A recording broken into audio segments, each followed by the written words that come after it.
Mathematical definition of surface tension ये last time आप लोगों को पढ़ाया था। Mathematical definition of surface tension में लोगों का मिसकंसेप्शन यह होता है कि सरफेस टेंशन किसके ऊपर डिपेंड करता है, सरफेस एरिया पर।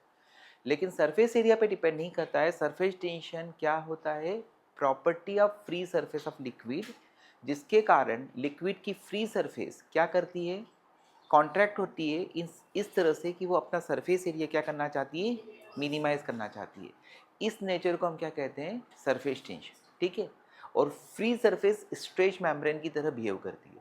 तो कुल मिलाकर अगर हमें सरफेस टेंशन का मतलब होता है force acting per unit length. ठीक है।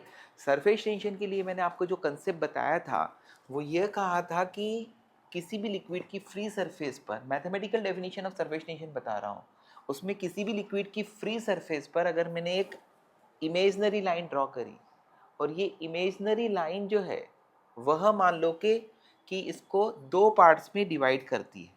ठीक है। एक ये फर्स्ट पार्ट है, ये सेकंड पार्ट है। ठीक है। अब ये इसको दो पार्ट्स में डिवाइड अगर करती है, ये फर्स्ट पार्ट है, ये सेकंड पार्ट है। अब इसमें यहाँ पर ये लाइन को ये फोर्सेस जो हैं वो क्या करेंगे, इधर की तरफ पुल करेंगे, क्योंकि ये इधर का एरिया मिनिमाइज करना चाहते हैं।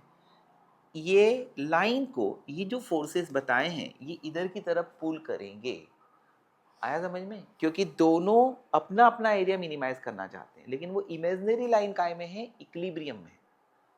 तो इस इमेजनरी लाइन की एक तरफ पर यूनिट लेंथ जो फोर्स लगता है उसे हम क्या कहते हैं, सरफेस टेंशन। आया समझ में? मैंने और एक चीज बताई थी कि दो मॉलिक्यूल से ऐसे, मैंने इसके पहले आपको ये बताया था कि एक डाउनवर्ड फोर्स लग रहा है, किसके कारण, क्योंकि उनका स्फीयर ऑफ इन्फ्लुएंस जो है वो पार्शली या कंप्लीटली एम्प्टी है, तो उसके कारण उन पे डाउनवर्ड फोर्स लग रहा है। ये डाउनवर्ड फोर्स और ये जो दो मॉलिक्यूल्स के बीच में अभी मैं फोर्स लगा रहा हूँ ऐसा, tangential to the liquid surface and perpendicular to the line, ये वाला फोर्स और ये वाला फोर्स न्यूमेरिकली क्या होता है, इक्वल होता है। तो कुल मिलाकर बेटा surface tension is what, force acting per unit length. ठीक है। अब उसके बाद में आपको इस पर बेस्ड कुछ क्वेश्चंस जो है वो अपन डिस्कस कर लेते हैं। ठीक है। तो इस पर बेस्ड क्वेश्चंस जो हैं उसमें मैं पहले देखो एक चीज समझाता हूँ। ये हो गया liquid, let this liquid is water, और वाटर का सरफेस टेंशन कितना गिवन है, टी गिवन। ओके। इसके ऊपर मैंने अगर एक डिस्क रखा है, ये क्या रखा है, डिस्क। अब डिस्क का मास है m और इसकी रेडियस है r। इसका मास m है और इसकी रेडियस r है, और ये free surface of the liquid पे रखा है। तो यहाँ पर जब हम इसको लिक्विड की फ्री सरफेस से उठाना चाहते हैं तो क्या हमें वेट, जो फोर्स लगाना पड़ेगा वो इसके वेट के बराबर लगाना पड़ेगा? नहीं। उससे कम लगाना पड़ेगा? नहीं, उससे ज़्यादा लगाना पड़ेगा। जब हम इसको सरफेस से सेपरेट करना चाहते हैं, उठाना चाहते हैं, है ना, तो we have to apply some more force, है ना। तो यहां पर फोर्स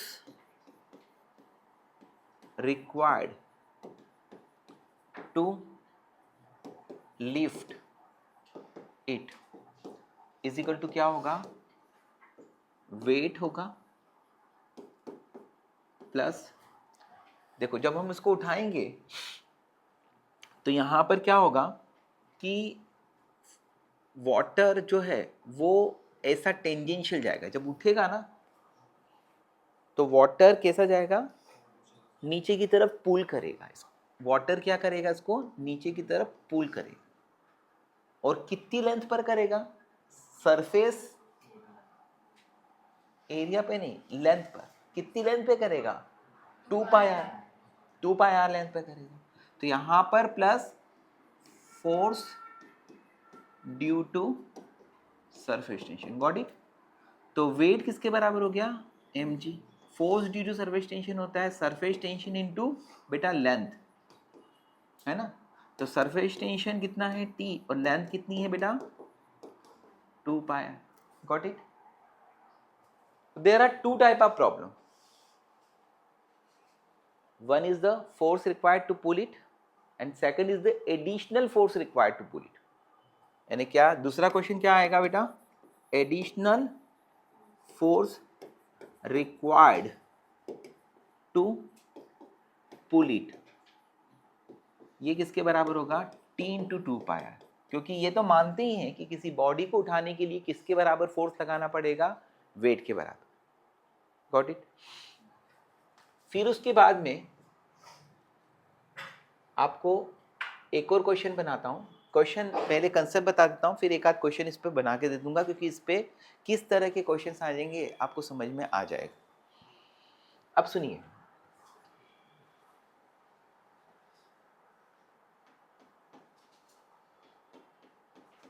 ये दोस्त एक रिंग है और इसका मास है m, ये कहाँ पर रखी हुई है, किसी लिक्विड पर रखी हुई है, तो ये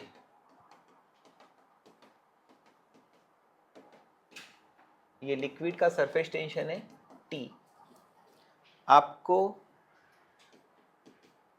force required to pull it from liquid surface, ये निकालना, इसको लिक्विड सरफेस से उठाने के लिए फोर्स रिक्वायर्ड निकालना है। तो वो जो फोर्स होगा वो किसके बराबर होगा, weight plus force due to surface tension. Weight किसके बराबर है, m1g, प्लस यहां पर force due to surface tension, जब हम उठाएंगे तो लिक्विड वाटर जो है ना वो सेपरेट होने के पहले एकदम थोड़ा सा वर्टिकल ऊपर की तरफ टेंडेंसी रखेगा। आया समझ में। तो यहां पर देयर आर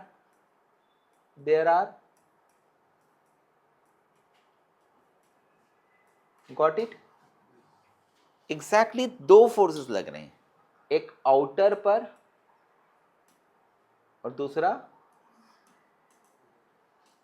इनर पर। वहां पर सिर्फ एक ही लेयर पर 2πr लेयर पर, यहाँ पे दो लेयर पर force due to surface tension लगेगा। तो this is the twice of 2πr into T. Force किसके बराबर होता है, surface tension into length. There are two lengths on which the force is acting, one is outer and second is inner. तो इस तरह के क्वेश्चंस को visualise कर लिया आप लोगों ने, है ना। इस तरह के क्वेश्चंस एग्जाम में पूछे जाएंगे आपको, कि इसको उठाने के लिए कितना एडिशनल फोर्स लगता है। एडिशनल फोर्स लगता है तो वेट ऐड नहीं करते हैं, और फोर्स पूछा जाता है तो वेट को ऐड किया जाता है। करेक्ट। अब इसके बाद में इस पे मैं क्वेश्चन अभी बना के देता हूं, लेकिन उसके पहले जो है ना वो conceptual application of surface tension. तो conceptual application of surface tension में मैंने आपको ये बताया था, एक इंपॉर्टेंट कंसेप्ट है कि small drop of water is spherical and bigger is ellipsoid।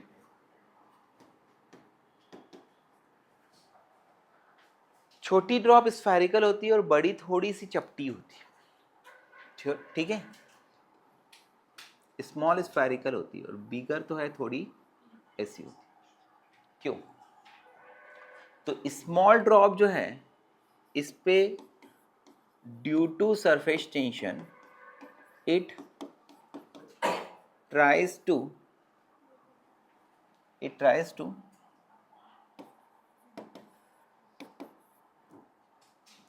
minimize surface area। Got it. वो सरफेस एरिया को मिनिमाइज करना चाहते हैं, और छोटी ड्रॉप में यानी किसी भी चीज में surface area of the sphere क्या होता है, मिनिमम होता है। And surface area of sphere is minimum. Got it. लेकिन यहां पर बड़ी ड्रॉप में, बिगर ड्रॉप में क्या होता है, ड्यू टू ग्रेविटी, वहां पे ग्रेविटी भी थोड़ी सी कंसिडरेबल हो जाती है। Due to gravity centre of mass somewhat downward move हो जाता है, सेंटर ऑफ मास थोड़ा सा नीचे आ जाता है।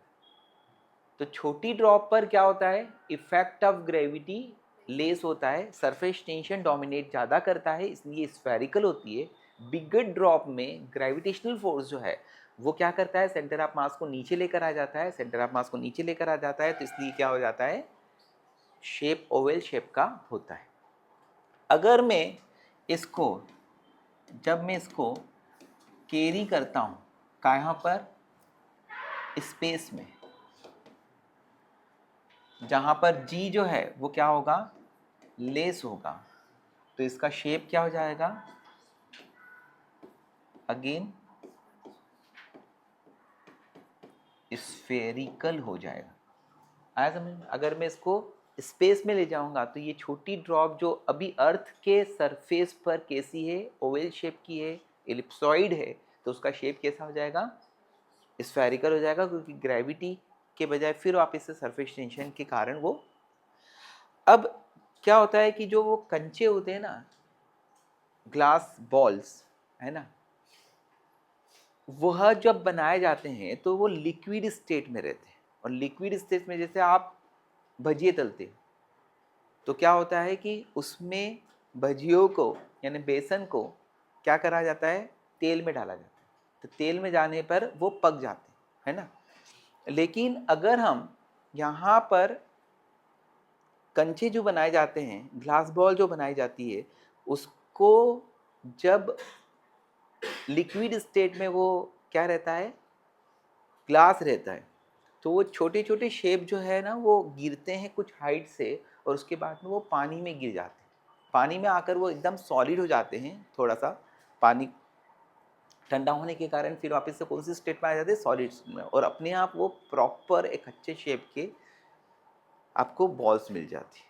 तो उसका भी रीज़न क्या है बताइए, सरफेस टेंशन, क्योंकि वो मोल्टन शीशा जो है, ग्लास जो है, वह जब छोटे छोटे पार्ट में गिरता है तो जैसे रेन ड्रॉप्स जो है स्फेरिकल होती है, वैसे ही वो भी स्फेरिकल होता है, और जैसे ही वाटर के कांटेक्ट में, कोल्ड वाटर के कांटेक्ट में आने पर वो सॉलिड स्टेट में जब कन्वर्ट होता है तो हमें एग्जैक्टली परफेक्ट बॉल्स की फॉर्म में मिलती है। तो ये भी ग्लास बॉल्स फॉर्मेशन, ये भी मैंने आपको बताया, समझ में। ये भी किसके कारण हो रहा है, सरफेस टेंशन के कारण। कैम्फर, नेक्स्ट कंसेप्ट है कैम्फर। कैम्फर है ना,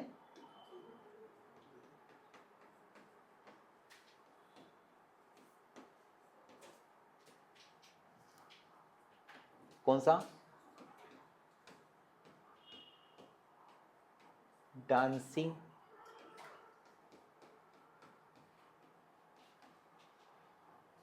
कपूर।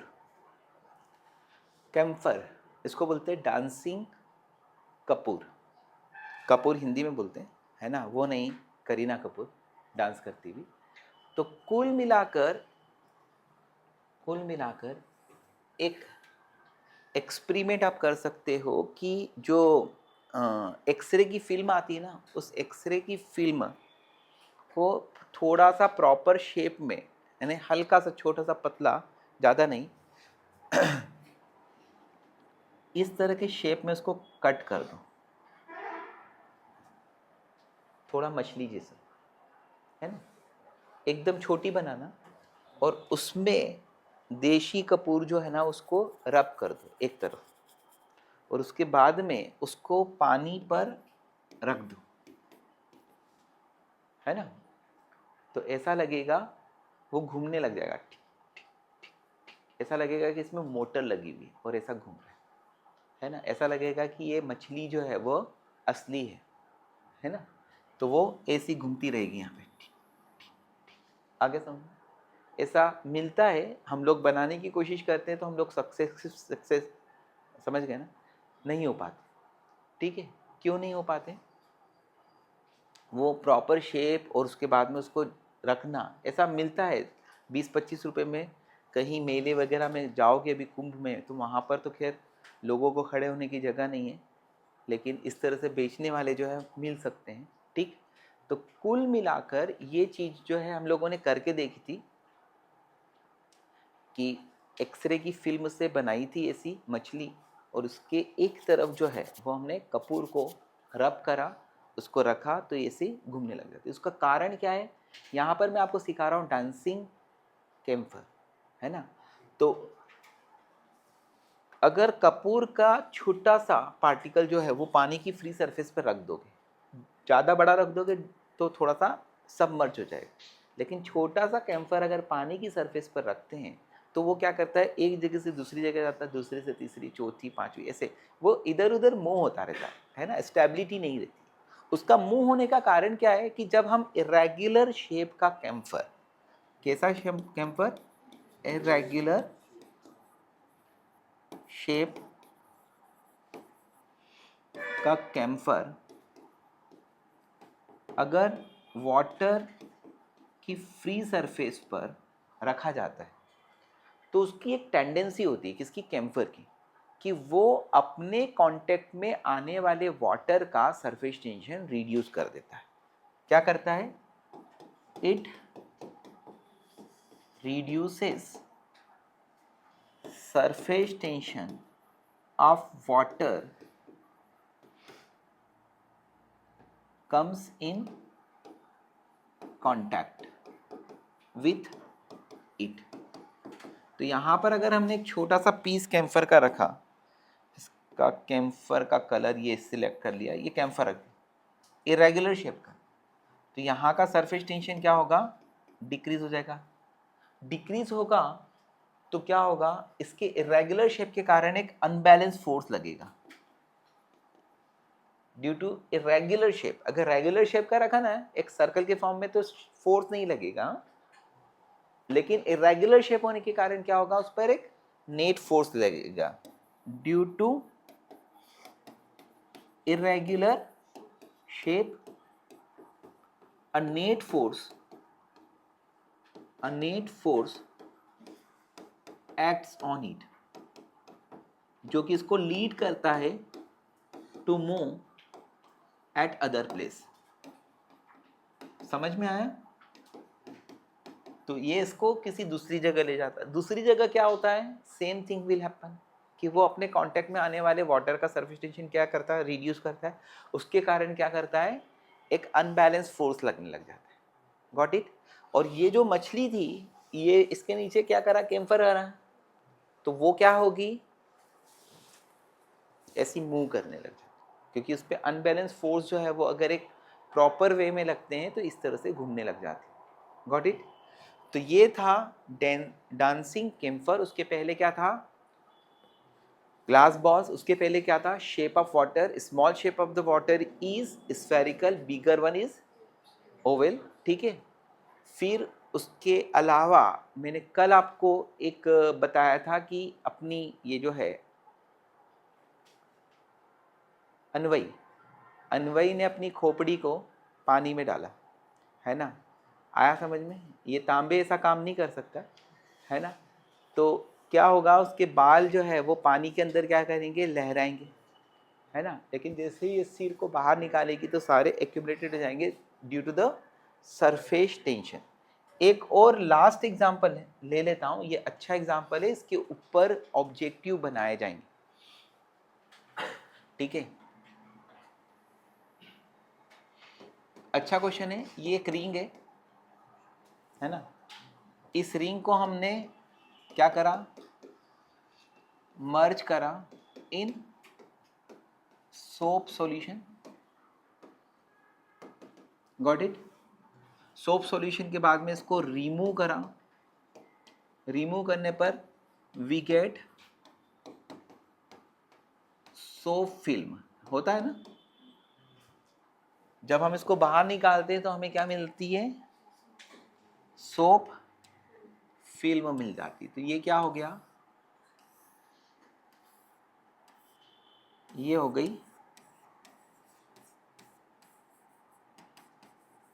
Soap film, correct. अब इसमें हम लोग क्या करते हैं कि यहां पर ये एक कॉटन थ्रेड जो है वो अपने यहां पर रख दिया, लूप कॉटन का, जो कि इरेगुलर फॉर्म में एक धागा जो है इसके ऊपर रख दिया, और वो एज इट इज रहता है। उसका कारण क्या होता है कि इस पर force due to surface tension, इस पर force due to surface tension क्या होते हैं, इक्वल एंड अपोजिट लगते हैं। Got it, equal and opposite लगते हैं। तो ये इरेगुलर फॉर्म कैसा रहता है, रिमेन्स एज इट इज, जैसा है वैसे ही रहता है, करेक्ट। इतने तक कोई तकलीफ नहीं है, ये आप प्रैक्टिकल खुद भी कर सकते हो, क्योंकि एक रिंग, जरूरी नहीं कि रिंग हो, कैसे भी शेप का पार्ट रहा हो, उसके ऊपर एक कॉटन का थ्रेड जो है वो जेंटली रखो तो वह वहाँ पर इस फॉर्मेट में रहेगा। अब उसके बाद में ये फिल्म है, यानी कि ऊपर भी एयर और नीचे भी एयर है, ये सोप सॉल्यूशन के अंदर नहीं मर्ज करके बाहर निकाला है, तो उसके अंदर सोप फिल्म बनेगी, है ना। जो तुम लोग वो गन आती है या वो छोटे छोटे बबल्स बनाते हैं ना, उससे भी बन सकता है। अब बेटा तुझे इसको ब्रेक करना है। Now we break the film. यहां पर एक हॉट नेल, एक हॉट नेल को यहां पर टच करने से ये ब्लास्ट हो जाएगी। जैसे सोप का बलून जो है वो ब्लास्ट होता है ना, तो यहां पर हम खुद होकर इसको ब्लास्ट कर रहे हैं। किसको, इसको, है ना। फ्रॉम रीजन 1, रीजन 1 से हमने क्या करा, ब्रेक कर दिया, एक हॉट नेल लाकर यहां पे ब्रेक कर दिया। तो क्वेश्चन है, comment on shape of string. जो धागा था उसका शेप कैसा हो जाए, वो सर्कुलर हो जाएगा। सर्कुलर होने का रीजन क्या है, सर्कुलर होने का रीजन क्या है, सुनिए। जब इसको ये करा तो यहां पर व्हाट विल हैपन कि ये सर्कुलर शेप में कन्वर्ट हो जाएगी। ओके बेटा,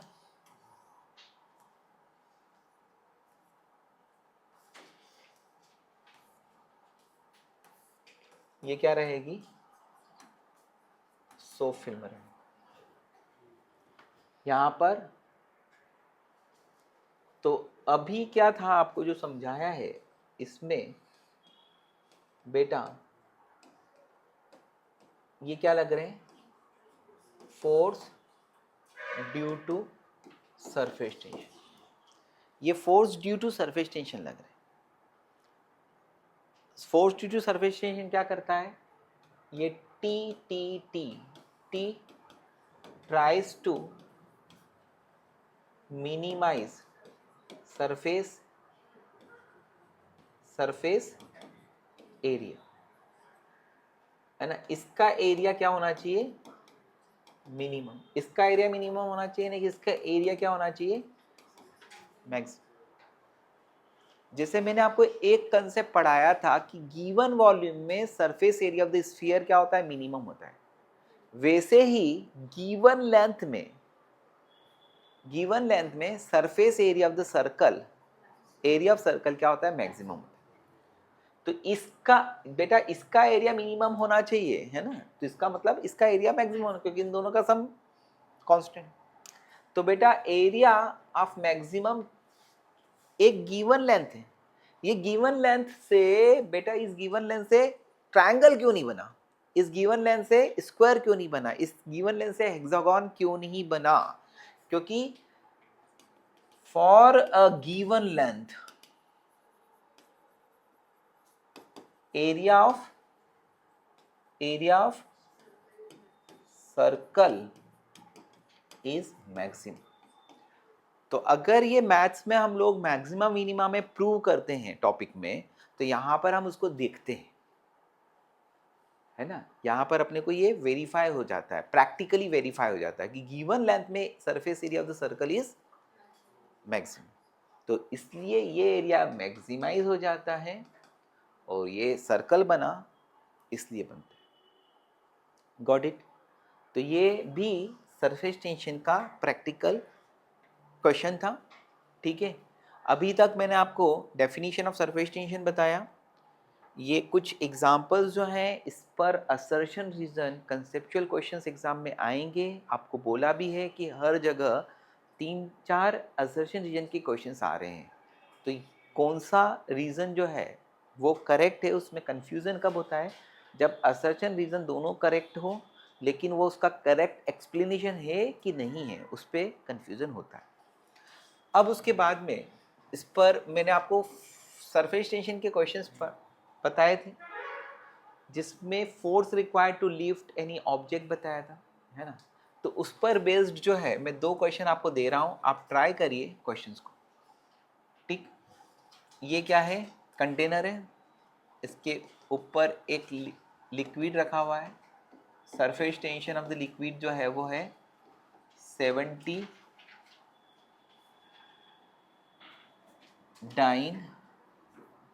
पर सेंटीमीटर, 79 पर सेंटीमीटर ये सरफेस टेंशन है लिक्विड का। ओके, इसके ऊपर जो है वो एक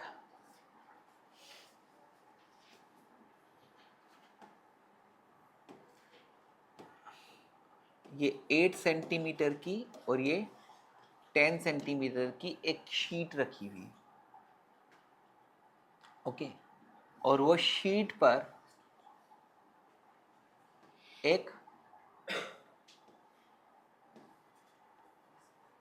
ट्रायंगुलर, एक इक्विलेटरल शेप कट किया हुआ। ये इक्विलेटरल है जिसकी साइड जो है वो है 5 centimetre, 5 centimetre, 5 centimetre. Got it? Mass of ये डिस्क, मास ऑफ शीट कितना है? 20 ग्राम्स, इसका मास है 20 ग्राम। आपको 200 ग्राम कर दो, चलो 200 ग्राम। आपको फाइंड करना है net force required to separate पूरा कर देना, है ना, ये किसी का सरनेम हो गया। सेपरेट फ्रॉम लिक्विड, आया समझ? इसको लिक्विड से उठाने के लिए कितना फोर्स लगेगा। ठीक, सेकंड क्वेश्चन है,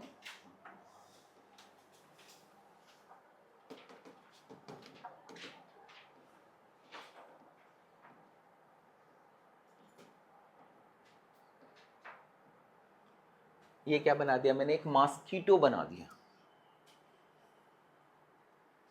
है ना। तो इसकी कितनी लेग्स है? 8 टांगे, है ना।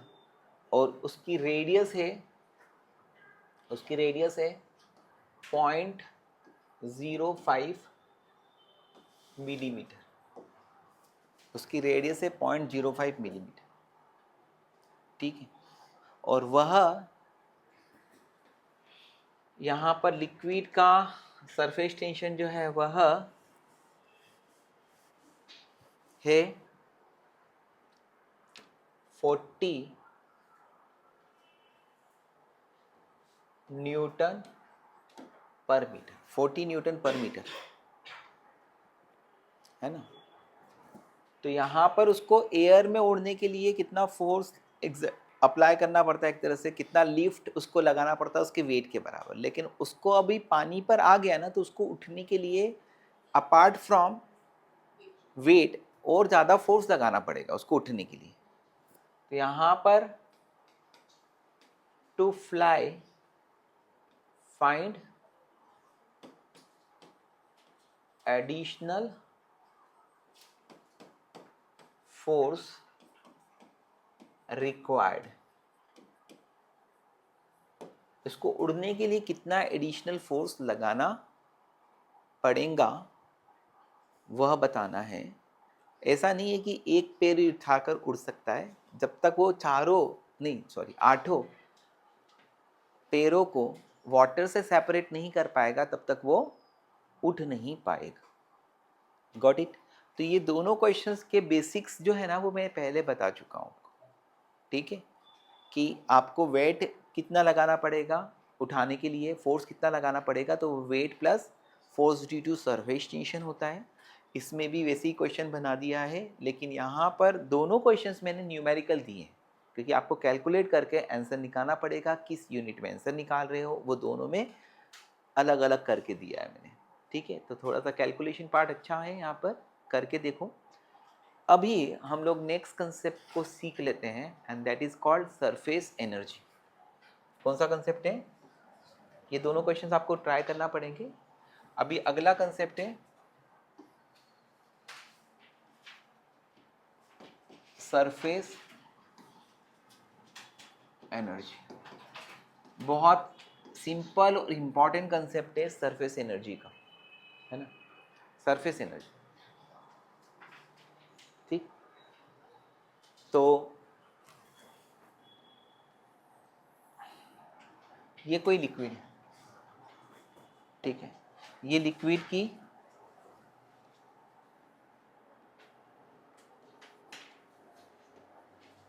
ये क्या आ गई? सरफेस फिल्म आ गई। समझ में आ गया? ये सरफेस फिल्म। आपको मैंने एक चीज बताया है कि ये मॉलिक्यूल और ये मॉलिक्यूल M1 और M3, तो M3 हैज मोर एनर्जी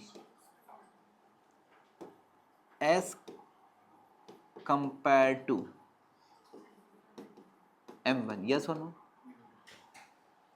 तो जो सरफेस फिल्म में मॉलिक्यूल्स हैं बेटा, उनकी एनर्जी, पोटेंशियल एनर्जी, जो बल्क में मॉलिक्यूल है, M1 का मतलब क्या है, जो मॉलिक्यूल सरफेस फिल्म के बिलो, उसको बोलते हैं बल्क में, उनसे क्या है, ज्यादा है। तो पूरी सरफेस फिल्म में जो मॉलिक्यूल्स आते हैं, उन मॉलिक्यूल्स की अंदर वाले मॉलिक्यूल से जो एडिशनल पोटेंशियल एनर्जी होती है उसको सरफेस एनर्जी कहते हैं, है ना। और यूनिट एरिया में, इसके यूनिट एरिया में जितने भी मॉलिक्यूल्स आते हैं, उनकी अंदर वाले मॉलिक्यूल से जो एडिशनल पोटेंशियल एनर्जी होती है उसको भी surface energy per unit area कहते हैं। ऐसे इन दोनों में कंफ्यूजन है। कुछ ऑथर्स ने डेफिनेशंस क्या बोली है कि यूनिट एरिया में जो मॉलिक्यूल्स आ रहे हैं, उन मॉलिक्यूल्स की अंदर वाले मॉलिक्यूल्स से जो एडिशनल पोटेंशियल एनर्जी, वो सरफेस एनर्जी, है ना। सेंगेज ने एक ही चीज को, एक ही डेफिनेशन को दो अलग अलग फॉर्म में बोल दिया। उसने सारे मॉलिक्यूल्स की भी बोला है, उसको भी सरफेस एनर्जी बोला है, और यूनिट एरिया में जो मॉलिक्यूल्स आ रहे हैं उनकी भी एडिशनल पोटेंशियल एनर्जी को भी उसने सरफेस एनर्जी। आया समझ में? आपको मैंने जो बताया है उसमें पहली बात क्या बताई कि जो मॉलिक्यूल सरफेस फिल्म में आ रहे हैं उनकी एनर्जी अंदर वाले मॉलिक्यूल से ज़्यादा है। तो इंटायर सरफेस एरिया में जितने भी मॉलिक्यूल्स आ रहे हैं उनकी additional potential energy with respect to the molecule in the bulk is called surface energy. और यूनिट एरिया में जो मॉलिक्यूल्स आ रहे हैं उनकी अंदर वाले मॉलिक्यूल से जो एडिशनल एनर्जी होती है उसको surface energy per unit area कहना चाहिए। आया समझ में? तो यहाँ पर डेफिनेशन में बता देता हूँ, it is the additional potential energy of molecules lying on surface film with respect to the molecule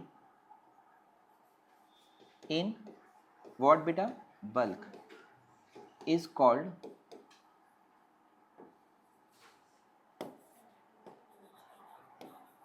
surface energy. ठीक, इसकी दूसरा एक और बात बता देता हूं,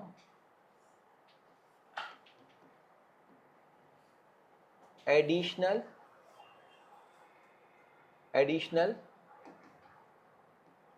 potential energy of molecule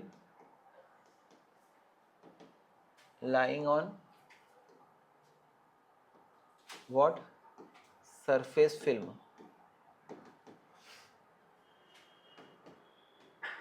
per unit area with respect to molecule in bulk is called surface energy पर यूनिट एरिया।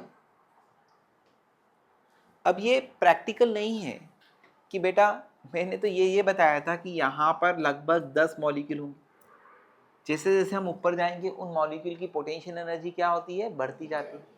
तो यार इट इज़ क्वाइट डिफिकल्ट कि हम कैसे निकालेंगे सरफेस एनर्जी को।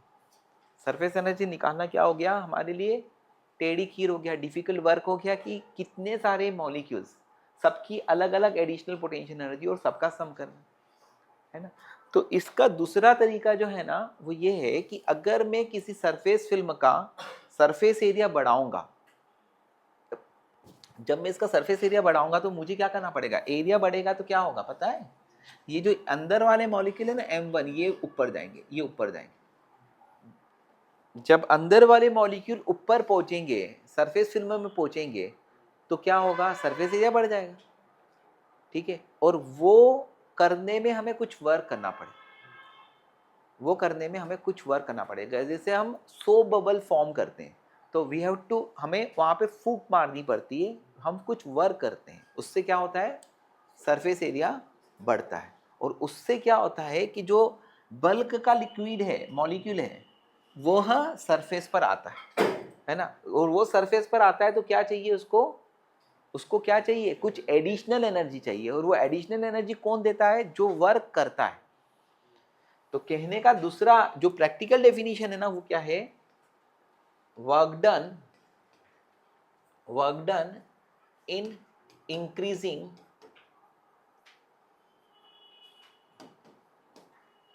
Surface area of surface film by unity is called surface energy per unit area. Got it? So whenever we increase the surface area of the surface film by unity, then in that case जो भी work आपने करा वो work किसके equivalent होगा, surface energy per unit area के बराबर।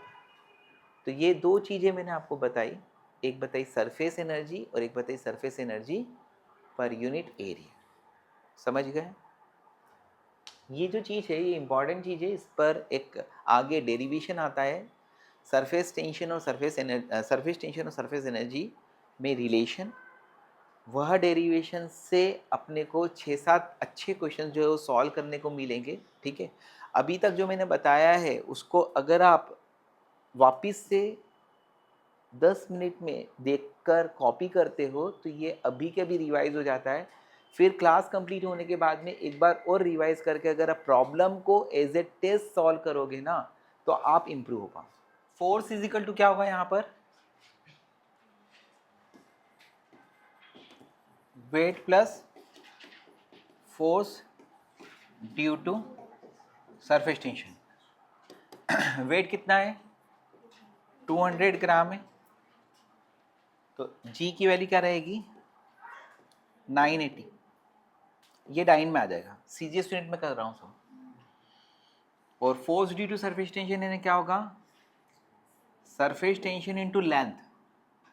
Length में एक ये बाहर वाली लेंथ आएगी और अंदर वाली लेंथ आएगी, तो एक आएगा 3 इंटू 5 प्लस बाहर वाली लेंथ क्या होगी, twice of 8 plus 10। Got it.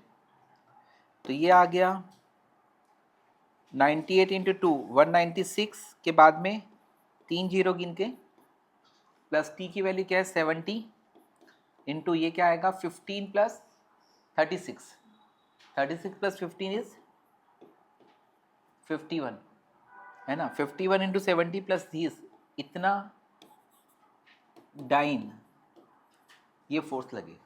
और अगर इसको न्यूटन में कन्वर्ट करना है तो 10 टू द पावर 5 का डिवाइड कर दो। ठीक है।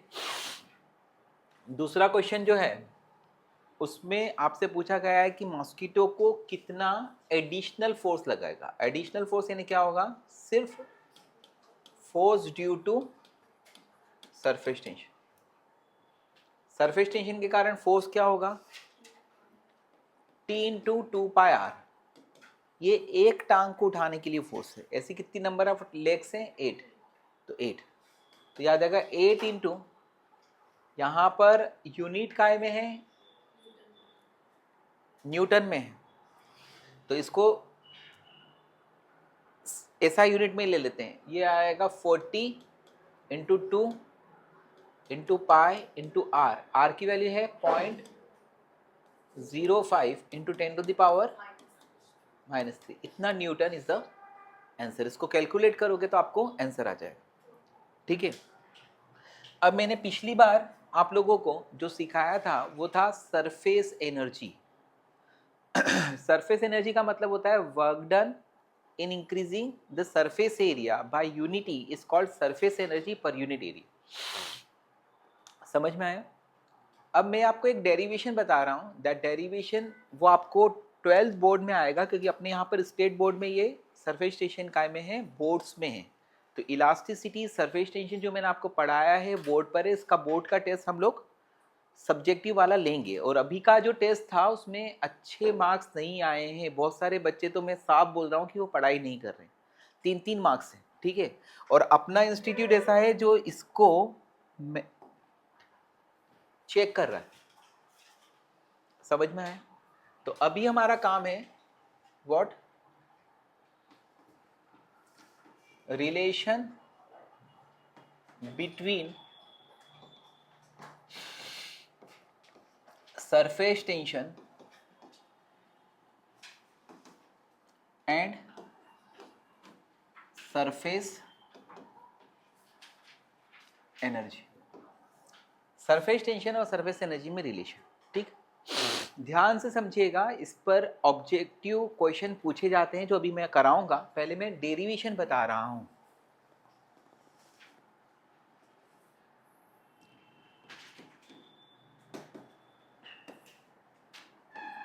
यहां पर ABCD क्या है, एक वायर की फ्रेम। ओके, ABCD एक वायर की फ्रेम है। ये एमिन एक स्लाइडर है। स्लाइडर यानी एक वायर। ठीक है। अब हम इसको क्या करते हैं, मर्ज करते हैं इन सोप सॉल्यूशन एंड रिमूव करते हैं। सोप सॉल्यूशन के अंदर डुबाते हैं और निकालते हैं। इससे क्या बन जाता है, यहां पर सोप फिल्म बन जाती है।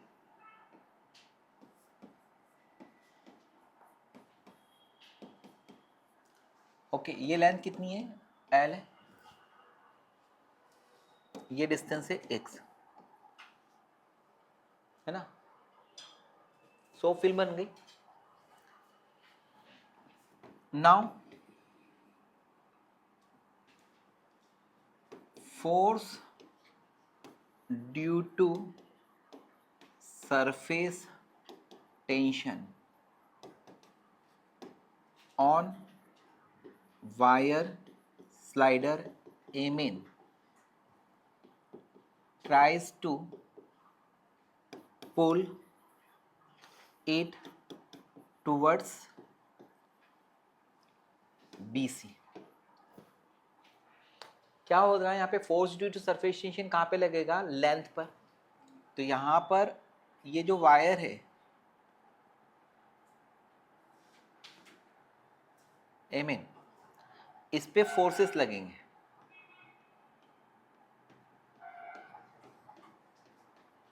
ये इस पे फोर्सेस लगेंगे,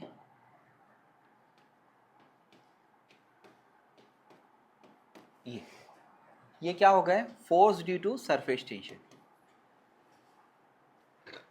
तो ये क्या कर रहा है, इस वायर को इधर की तरफ लाने की कोशिश करेगा, क्योंकि वो सरफेस एरिया क्या करना चाहेगा, मिनिमाइज करना चाहेगा।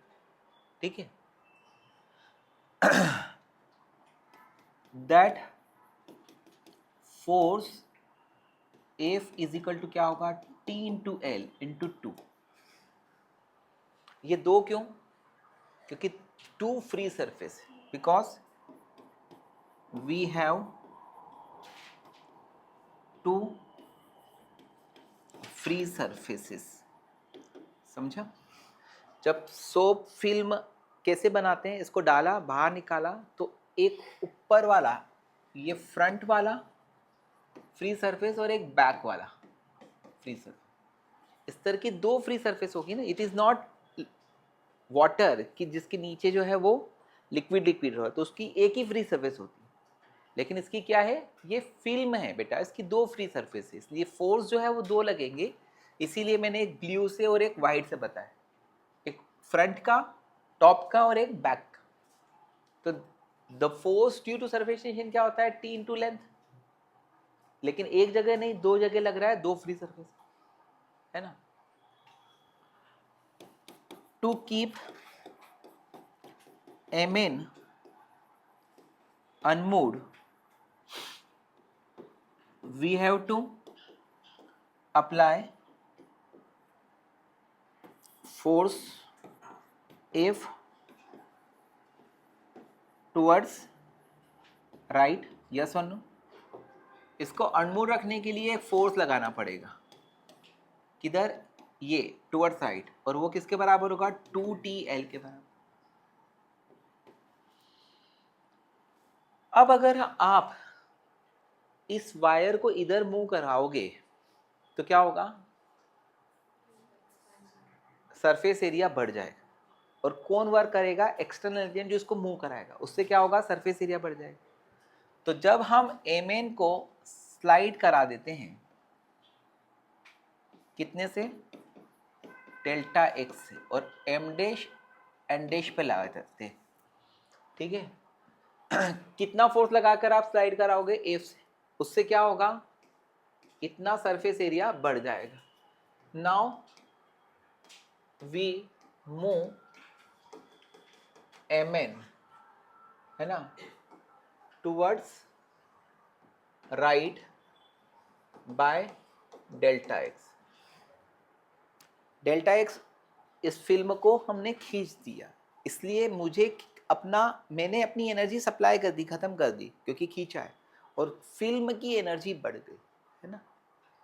तो वर्क डन इन डिस्प्लेसिंग, इसको डिस्प्लेस करने में वर्क डन क्या हो गया,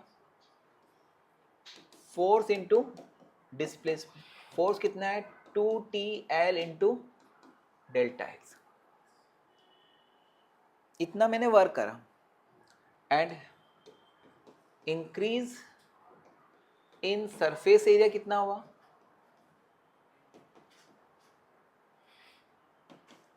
वो हुआ L into delta x into 2, क्योंकि दो फ्री सरफेस है तो सरफेस एरिया दोनों तरफ का बड़ा, फ्रंट का और बैक का। 2 क्यों, क्योंकि 2 फ्री सरफेस, समझ गए। अब surface energy per unit area, surface energy per unit area किसके बराबर होते हैं, work done in increasing the area by unit, यानी work done per unit area, ये surface energy per unit area. Let it is denoted by E, surface energy per unit area is denoted by E, is equal to क्या होगा, work done क्या आया, 2TL delta x upon 2L delta x. तो E is equal to क्या है, W, sorry E is equal to क्या है, T, E is equal to क्या है, T, यानी surface energy per unit area किसके बराबर होता है, सरफेस टेंशन के बराबर। यानी सरफेस टेंशन की जो न्यूमेरिकल वैल्यू होती है वो किसके बराबर होती है, किसी फिल्म का सरफेस एरिया यूनिट अमाउंट में बढ़ाने के बराबर। तो दिस इज, इसको हम लिख सकते हैं surface energy per unit area is numerically equal to surface tension, is numerically equal to surface tension। Okay, तो ये एक रिलेशन जो है वो ध्यान रखो। फिर इस पर बेस्ड मैं 5 एक क्वेश्चन अभी कराऊंगा। ये क्वेश्चन जो है वो बहुत इंपॉर्टेंट है, आपको इनकी प्रैक्टिस 2 बार आज ही के दिन करोगे ना तो भूलोगे नहीं एग्जाम, ठीक है। आपको एक चीज मैंने बताई है कि सरफेस एरिया अगर हमने बढ़ाया है तो क्या करना पड़ा, वर्क रिक्वायर्ड, और सरफेस एरिया अगर कम होता है तो क्या होता है, फिर वहां से एनर्जी दे दी जाती है। जब हम किसी फिल्म का एरिया बढ़ाते हैं तो क्या होगा, वर्क रिक्वायर्ड होगा, और कहीं पे सरफेस एनर्जी अगर कम हो जाती है तो वहां से क्या होता है, वर्क नहीं रिक्वायर्ड होगा, उससे वहां पे जो एनर्जी है ना वो रिटर्न हो जाती है। ये चीज दोनों ध्यान रखिए। अब क्वेश्चन है,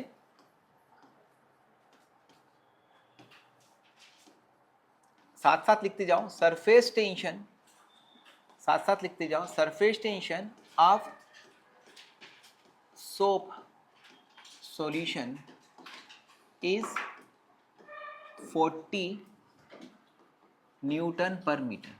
surface tension of soap solution is 40 newton per metre. Find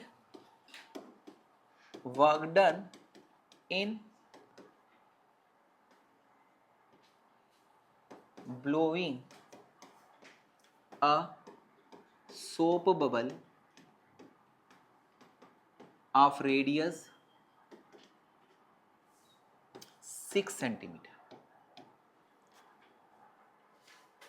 एक सोप बबल जिसकी रेडियस 6 सेंटीमीटर है उसको बनाने में कितना वर्क रिक्वायर्ड होगा, सरफेस टेंशन कितना है, 40, है ना। अब देखिए वर्क डन निकालना है। क्यों वर्क करना पड़ा, क्योंकि जब आप सोप सॉल्यूशन से सोप बबल बनाओगे तो क्या बढ़ रहा है, एरिया बढ़ता जा रहा है, एरिया बढ़ता जा रहा है, ठीक है।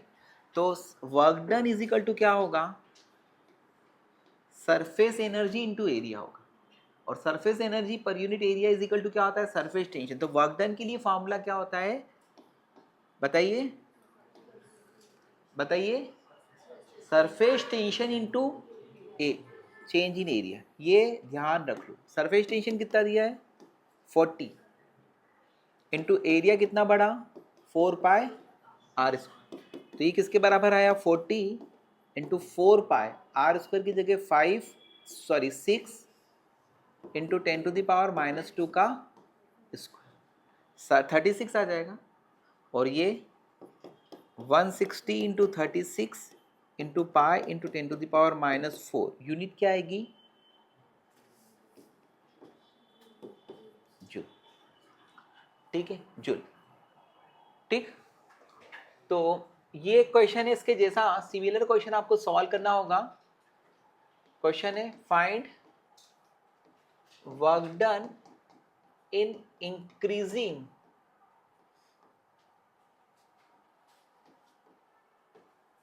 radius of a soap bubble from R1 to R2, यानी इनिशियल रेडियस क्या है R1 है, फाइनल रेडियस क्या है R2 है ना। Given surface tension of soap solution is equal to T। Surface tension of soap solution कितना दिया है T दिया है। अब सुनिए यहां पर फिजिक्स का मतलब क्या है बोलो विजुअलाइजेशन, और विजुअलाइजेशन के लिए अपने को क्या करना चाहिए डायग्राम बनाना चाहिए। ओके बेटा, तो कुल मिलाकर जो सोप का एक छोटा सा बूंद है उस छोटे से बूंद को हम फूंक लगाकर क्या करते हैं बबल में कन्वर्ट करते हैं। तो इनिशियल एरिया क्या बेटा 0 होता है ऑलमोस्ट। और सुनिए यहाँ पर एक बहुत अच्छा जब चीज समझ में आती है कि हाँ यार हम क्या कर रहे हैं, तो इसमें एक सोप बबल बना रहे थे जिसकी रेडियस कितनी थी 6 सेंटीमीटर। यहाँ पर एक कॉमन मिस्टेक हो जाती है हमसे, वो क्या होती है बताइए। यहाँ पर एक कॉमन मिस्टेक होती है, इनिशियल तो वो रेडियस को इग्नोर करना पड़ता है बेटा, उसको नहीं। और कोई हाँ इनिशियल एरिया पाया नहीं, वो नहीं, क्योंकि इनिशियल कुछ है ही नहीं, वो ड्रॉप था एक, और उसको हमने 6 सेंटीमीटर के बबल में कन्वर्ट कर दिया। मैंने यहाँ पर जानबूझकर गलती करी कि तुम में से कोई कि शाबाश बेटा मल्टीप्लाइड बाय 2। क्यों? क्योंकि यहाँ पर एयर इधर भी है, एयर इधर भी है, जिधर देखो है ना उधर हवा ही हवा है ना, तो क्या होगा यहाँ पे 2 फ्री सरफेस होगा। तो ये मल्टीप्लाइड बाय 2 ये भूलना मत, ये क्या है मल्टीप्लाइड बाय 2, स्क्वायर नहीं है, मल्टीप्लाइड बाय 2, मल्टीप्लाइड बाय 2, इसको भूलिएगा नहीं, क्योंकि बबल होगा सोप बबल होगा तो 2 फ्री सरफेसेस होंगे।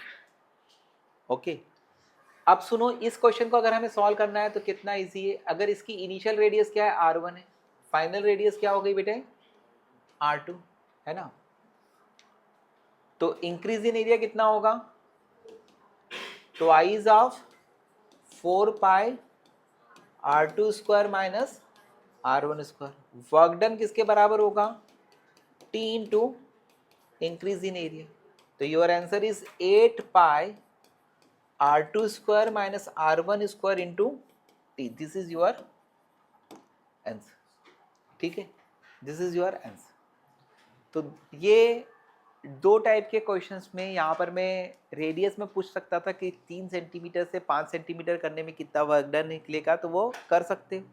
गलती भी अपने को समझ में आ सकती है कि हम भावना में बहकर क्या कर सकते हैं increase in area 4 pi R square या 4 pi R2 square minus R1 square ले सकते हैं, जो कि क्या है गलत है, क्योंकि देयर आर 2 फ्री सरफेस। तो ये था सोप बबल का। अब ऐसे ही ड्रॉप्स में आ जाता है, क्या आता है ड्रॉप्स में। तो ड्रॉप का कंसेप्ट भी जो है ना एक ही कंसेप्ट है, लेकिन उस पर 3-4 क्वेश्चन बन जाते हैं और वो आते हैं रिपीटेड है ना एग्जाम्स में। तो अभी मैं यहाँ पर ये बता रहा हूँ कि एक पानी की बड़ी बूंद को छोटी छोटी बूंदों में कन्वर्ट करते हैं तो क्या होता है उसमें वर्क लगता है कि नहीं लगता है ना। इट इज़ नॉट लाइक कि आपको मैंने एक टमाटर दिया और बोला कि इसको कट करो, है ना, आया समझ में?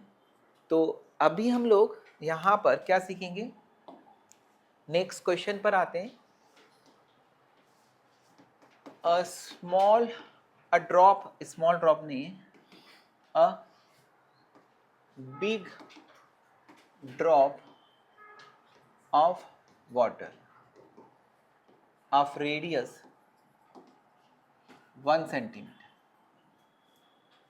बिग ड्रॉप को भी 1 सेंटीमीटर बोल रहा हूँ क्योंकि बिग लिखने की इच्छा हो गई, बिग से छोटा होता है ना, इसलिए बिग लिखा। A big drop of water of radius 1 centimetre is divided into 1000 small drops, कैसी 1000 small identical drops, है ना, सभी की रेडियस छोटी छोटी की रेडियस सेम होगी, है ना। देन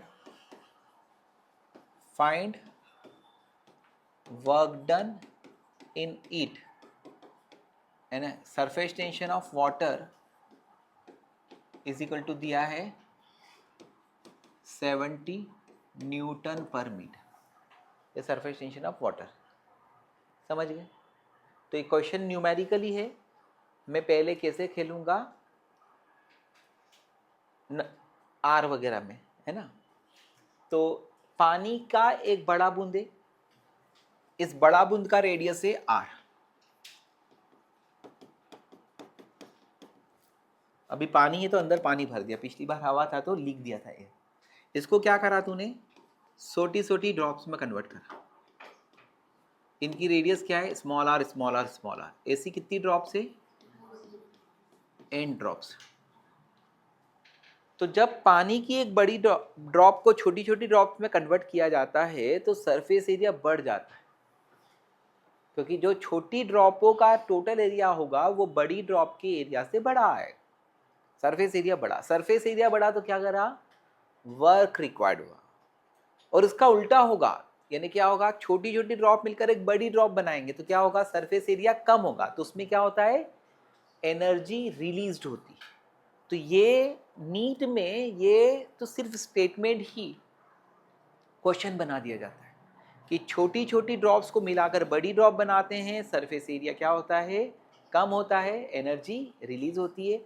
छोटी बड़ी ड्रॉप को छोटी छोटी ड्रॉप में तोड़ा जाता है तो सरफेस एरिया क्या होता है, बढ़ता है, वर्क रिक्वायर्ड होता है, काम करना पड़ता है, एक में काम करना पड़ता है और एक में एनर्जी मिल जाती है, ठीक है। तो कुल मिलाकर यहाँ पर जब भी इस टाइप के क्वेश्चंस आएंगे, और सेम कंसेप्ट जो है वो आपको कैपेसिटर में भी यूज होगा, इस तरह का भी न्यूमेरिकल वाला, है ना। तो यहाँ पर क्या होगा, volume of one big drop is equal to क्या होगा, n into volume of small drop. Volume same रहेगा रे, तो एक बड़ी ड्रॉप का वॉल्यूम कितना होगा, 4/3 pi R cube is equal to क्या होगा, n into 4/3 pi small r cube. तो क्या आया, r is equal to n to the power 1/3 into small r. ये रिलेशन हम लोग डायरेक्ट ले सकते। कैपिटल आर और स्मॉल आर में रिलेशन क्या है, capital R is equal to n raise to the power 1/3 into small r. जब भी एक बड़ी ड्रॉप को छोटी ड्रॉप में कन्वर्ट किया जाएगा तो उनकी रेडियस में ये रिलेशन होता है। मैं आगे इसको बताऊंगा नहीं, समझा। अब क्या हो रहा है बेटा, यहां पर इंक्रीज इन एरिया हो रहा है। इंक्रीज इन एरिया का मतलब क्या होगा, final area minus initial area. Final area क्या होगा, n ड्रॉप्स का एरिया आएगा, n into 4 pi R square, minus initial area क्या है, 4 पाई आर स्क्वायर, ठीक है। अब क्या होगा, work done is equal to क्या होता है, t into increase in area. ये वर्क डन के भी बराबर है और यह एनर्जी रिलीज के भी बराबर है। या तो आपको काम करना पड़ेगा, बड़ी ड्रॉप को छोटी छोटी ड्रॉप में तोड़ना है, या फिर छोटी ड्रॉप्स मिलकर एक बड़ी ड्रॉप बनेंगी, तो इतना यही आंसर आएगा किसका, एनर्जी रिलीज का। तो work done is equal to T into increase in area. Increase in area में 4 pi common, it will be n into R square minus R square. ये अच्छा लग रहा है, कोई बोल सकता नहीं लग रहा है, तो दूसरा ले लेते हैं, दूसरा ले लेते हैं। T इंटू 4 पाई, n की वैल्यू रख देते हैं r cube upon r cube into R square minus R square. ये फर्स्ट नंबर का फॉर्मूला आ गया। तो work done is equal to क्या आ गया, T इंटू 4 पाई। ये जो चीज दिख रही है वो अच्छी तो है, लेकिन उसमें से मैं आर क्यूब को कॉमन निकाल लेता हूं। तो ये कितना आ जाएगा, 1 upon R minus 1 upon capital R. ये फॉर्मूला नंबर 2 है। ये एन के बिना है, उसमें एन स्मॉल आर और कैपिटल आर के बिना है। यहाँ पे स्मॉल आर के बिना भी निकालना है तो आप स्मॉल आर की वैल्यू रख दो। समझ में आ रहा है? तो कुल मिलाकर ये फार्मूला आ गया। This is also equal to, this is equal to what, energy released when some small drop combine to form a big drop। Okay, अभी मेरा जो क्वेश्चन है इसमें कैपिटल आर कितना था, 1 सेंटीमीटर। यूनिट ध्यान रखना और उस तरह से सॉल्व करना तो अच्छा रहेगा। तो स्मॉल आर की वैल्यू किसके बराबर आएगी, R upon N to the power 1/3, यानी कितना, 1 अपॉन 1000 की पावर 1/3 दैट इज 10, यानी 0.1 सेंटीमीटर इज स्मॉल आर। ठीक है, अब सारी को अगर आपने किस में रखा, एसआई में रखा तो बेटर होगा। तो यहाँ पे work done is equal to क्या होगा बेटा, टी यानी 70 इंटू 4 पाई 1 का cube into 10 to the power -6, because it is in metre में कन्वर्ट करना है ना। और 1 अपॉन स्मॉल आर यानी कितना, 0.1 into 10 to the power -2 minus 1 upon 10 to the power -2। इसको घर पे बैठ के सॉल्व करिएगा तो you will get the answer. ठीक, अब इसी का आगे क्वेश्चन जो है, इसी के क्वेश्चन जो है वो 2 और बनते हैं। ठीक है, तो वो मैं बता देता हूँ, आगे बढ़ूँ, है ना। इसी के आगे क्वेश्चन इसी कंसेप्ट को लेकर आगे, यानी कि यही चीज है बेटा। ठीक, अब क्वेश्चन क्या बनेगा यहाँ पे, n small drops of radius small r combined to form a big drop। Got it? इन छोटी छोटी बूंदों को मिलाकर हमने क्या करा, एक बड़ी बूंद बनाई, है ना, बड़ी ड्रॉप। समझो, density of liquid is equal to है रो, एंड एनर्जी क्या होगी इसमें, energy released in it provide kinetic energy to big drop. इसमें जो एनर्जी रिलीज होती है वो बड़ी ड्रॉप को काइनेटिक एनर्जी दे देती है। फाइंड करना है वेलोसिटी ऑफ बिग ड्रॉप, इसमें वेलोसिटी ऑफ बिग ड्रॉप निकालना है ना। अब इसी क्वेश्चन को अगर हम कुछ चेंज नहीं करें, वैसे ही क्वेश्चन रखें, है ना, कितना, इतना तक, यानी इतना तक वही क्वेश्चन है। हाँ बेटा, समझ गए ना। ये वाला ब्लॉक इधर भी आ जाएगा।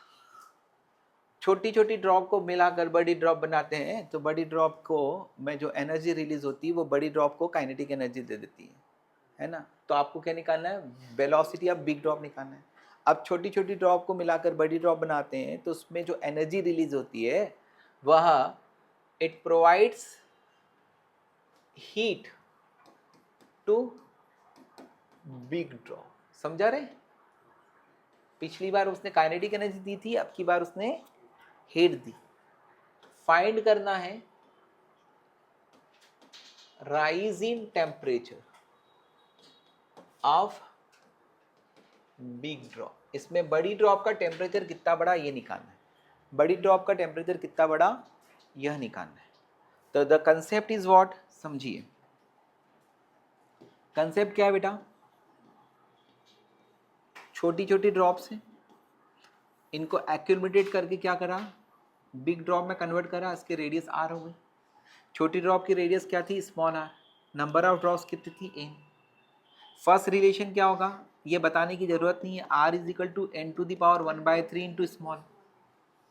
इसमें जब ऐसा होता है ना, छोटी ड्रॉप को मिलाकर बड़ी ड्रॉप बनाते हैं, तो जो वर्क पिछले क्वेश्चंस में लग रहा था वही अभी एनर्जी रिलीज हुआ, और ये कंसेप्चुअल क्वेश्चंस आते हैं। तो यहाँ पर क्या होगा, एनर्जी बोलो रिलीज्ड। इसके लिए फॉर्मूला क्या होगा, T into increase in area, it is T into 4 pi R cube into 1/स्मॉल आर माइनस 1/कैपिटल आर। ये लिखो या और कुछ लिखो।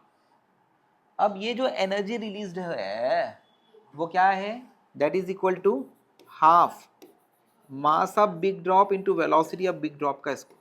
Got it. क्योंकि उसने बोला कि जो एनर्जी रिलीज हो रही है वो बड़ी ड्रॉप को काइनेटिक एनर्जी दे रही है, तो mass of the big drop क्या होगा, 4/3 pi R cube into rho into velocity of big drop का square is equal to T into 4 pi R cube into 1/स्मॉल आर माइनस 1/कैपिटल आर। ये तो जा रहे हैं तो इनको जाने दो। तो वेलोसिटी ऑफ बिग ड्रॉप क्या आ गया, झोपड़ी के अंदर 60/रो इंटू 1/स्मॉल आर माइनस 1/कैपिटल। Answer small r capital R में भी हो सकता है, answer capital R and N में भी हो सकता है, answer small r and small n में भी हो सकता है, क्योंकि हम इन तीनों को इससे कन्वर्ट कर लेते हैं बेटा। आया समझ में। तो ये आंसर जो है वो थोड़ा सा यहाँ पर ये दोनों में कुछ मॉडिफिकेशन होगा, बाहर यही रहेगा। ओके समझ गए। अब back to back second question भी जो है ना वो ऐसे ही था। इसमें क्या बोला था कि बड़ी ड्रॉप जब बन रही है तो उसमें जो एनर्जी रिलीज हो रही है वो क्या कर रही है, हीट। तो यहाँ पर मैं सेम कंसेप्ट लगाऊंगा ये वाला इसमें, और इसमें क्या बोलूंगा, energy released is equal to क्या होगा, T into 4 pi R cube into 1/स्मॉल आर माइनस 1/कैपिटल। ये क्या कर रहा है, बड़ी ड्रॉप का टेम्परेचर बढ़ा रहा है, ये बड़ी ड्रॉप का टेम्परेचर। और आप लोगों ने 9th में पढ़ा होगा कि अगर हम हीट सप्लाई करते हैं और टेम्परेचर बढ़ता है तो रिलेशन होता है M S delta theta. M is the mass of the big drop, S is the specific heat, S is the specific heat, है ना, और rise in temperature is delta theta is equal to T into 4 pi R cube into 1/स्मॉल r minus 1/कैपिटल। यहाँ पे एक और चीज़ है बेटा कि ये जो है ना वो हीट है, ये कैलोरीज में मेज़र होती है और ये जूल्स में मेज़र होती है। तो ये दोनों के एक वर्क एनर्जी इक्विवेलेंस लगाते हैं यहाँ पर, वो क्या कहलाता है, जे। जे की वैल्यू क्या होती है, 4.2 कैलोरीज पर जूल, है ना।